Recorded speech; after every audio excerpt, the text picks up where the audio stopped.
Let's talk about another factor in this economy that has helped the economy through these years. That would be the housing market. Just today, very strong new home sales figures for July. Peter, what about housing? That has been the straw that's been stirring the economic drink the last few years. Well, I agree that our bubble economy rests on the foundation of the housing market, and it's a very weak foundation. The housing market today is very similar to the internet market of the late 1990s. And look, it's not going to last much longer. At some point, the lenders are going to balk.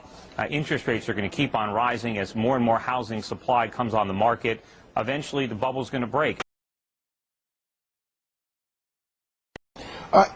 Ben, there's been a lot of talk about a housing bubble, particularly, from the Fed, from all sorts of different places. Can you give us your view as to whether or not there is a housing bubble out there? Well, unquestionably, housing prices are up quite a bit. I think it's important to note that fundamentals are also very strong. We've got a growing economy, jobs, incomes. We've got very low mortgage rates. We've got demographics supporting housing growth. We've got restricted supply in some places, so it's certainly understandable that prices would go up some.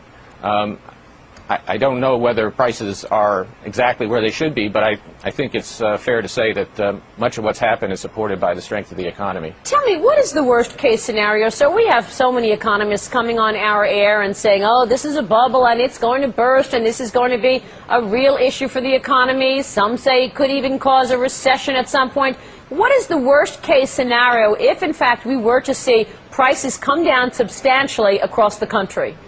Well, I guess I don't buy your premise. It's a pretty unlikely possibility. We've never had a decline in house prices on a nationwide basis.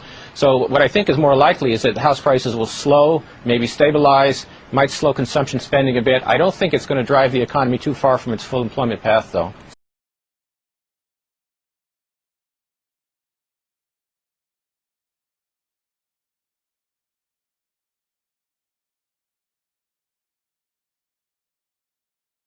Gentlemen, thanks for being here. Peter, I want to start with you. Although there are more and more people saying that the U.S. economy will be in a recession next year, it is still a minority position. Why do you think that a recession is coming, and just how bad is it going to be? I think it's going to be pretty bad, and whether it starts in 07 or 8, I think, is immaterial. And I also think it's going to last not just for quarters, but for years. See, the basic problem with the U.S. economy is we have too much consumption and borrowing and not enough production and savings. And what's going to happen is the American consumer is basically going to stop consuming and start rebuilding his savings, especially when he sees his home equity evaporate. And when you have the economy 70% consumption, you can't address those imbalances without a recession. Rather than the recession being resisted, it should really be embraced, because the disease is all this debt-financed consumption. The cure is that we stop consuming and start saving and producing again, and that's a recession. And sometimes, medicine tastes bad, but you got to swallow it. Art Laffer, you hear him? He says the consumer is going to slow down in order to rebuild the savings, and you know that 2/3 of the American economy is driven by the consumer. Do you believe that? No, I don't believe any of it whatsoever, Michelle. Excuse me, but what he's saying is that savings is way down in this country, but wealth has risen dramatically. The United States economy has never been better shape. There is no tax increase coming in the next couple of years. Monetary policy is spectacular. We have freer trade than ever before. And not only that, but there are no incomes policies things here. I think Peter's just totally off base, and I don't think it's going to be... I just don't know where he's getting his stuff. Well, one of us is off base, but it's definitely not me. It's not wealth that's increased in the last few years. We haven't increased our productive capacity. All that's increased is the paper values of our stocks and real estate. But that's not real wealth, no more than the NASDAQ was wealth. When you see the stock market come down and the real estate bubble burst, all that phony wealth is going to evaporate. And all that's going to be left is all the debt that we accumulated to foreigners. Peter, I'm going to take a bet with you on this one. I'll bet you a penny on this one that if you'll sign a letter saying that if you're wrong, you'll sign a letter that you were wrong to me in this, but you're just way off base. There is nothing out there that tells us we're going to have a nice slowdown, but it's not going to be a crash. All right, let me ask you this. I'll bet you a lot more than a penny. Peter, what do you say?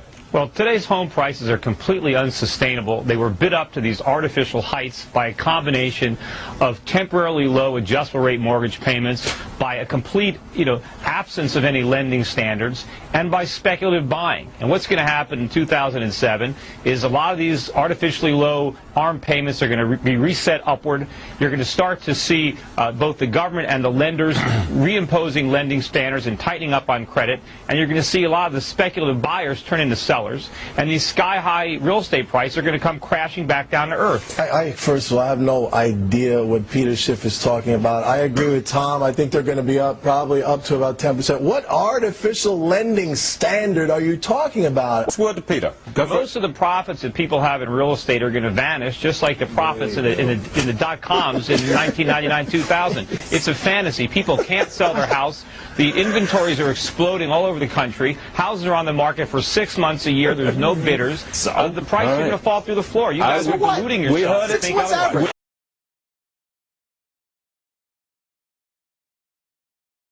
This scenario envisions that consumer spending, supported by rising incomes and the recent decline in energy prices, will continue to grow near its trend rate, and that the drag on the economy from the housing sectors will gradually diminish. The motor vehicle sector may already be showing signs of strengthening. After having cut production significantly in recent months in response to the rise in the inventory of unsold vehicles, automakers appear to have boosted the assembly rate a bit in November, and they have scheduled further increases for December. The effects of the housing correction on real economic activity are likely to persist into next year, as I've already noted. But the rate of decline in home construction should slow as the inventory of unsold new homes is gradually worked down.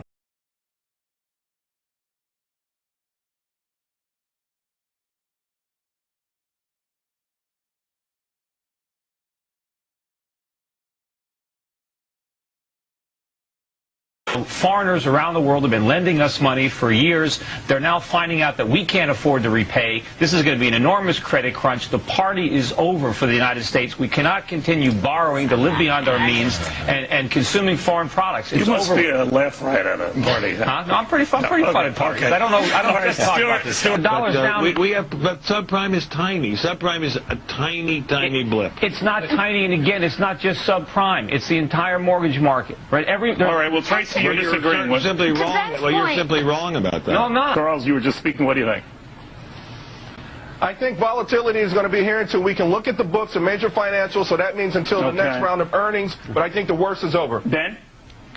Well, I think stocks will be a heck of a lot higher a year from now than they are now. Tracy? Yeah, but we have more volatility to go, at least through September. Stuart? The big banks, the central banks, still have plenty of big guns to fire. They'll fire them when necessary. The worst is over. Peter, I guess razor blades are in order? The worst is yet to come. The fundamentals are not sound. They're awful. If the fundamentals were sound, we wouldn't be having these problems.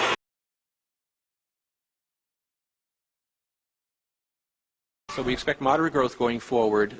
We believe that if the housing sector begins to stabilize, and if some of the inventory corrections that are still going on in manufacturing begin to be completed, that there's a reasonable possibility that we'll see some strengthening of the economy sometime during the middle of the year. He went on to talk about the subprime market. Another fear yesterday was that there'd be contagion, but not in the eyes of Ben Bernanke.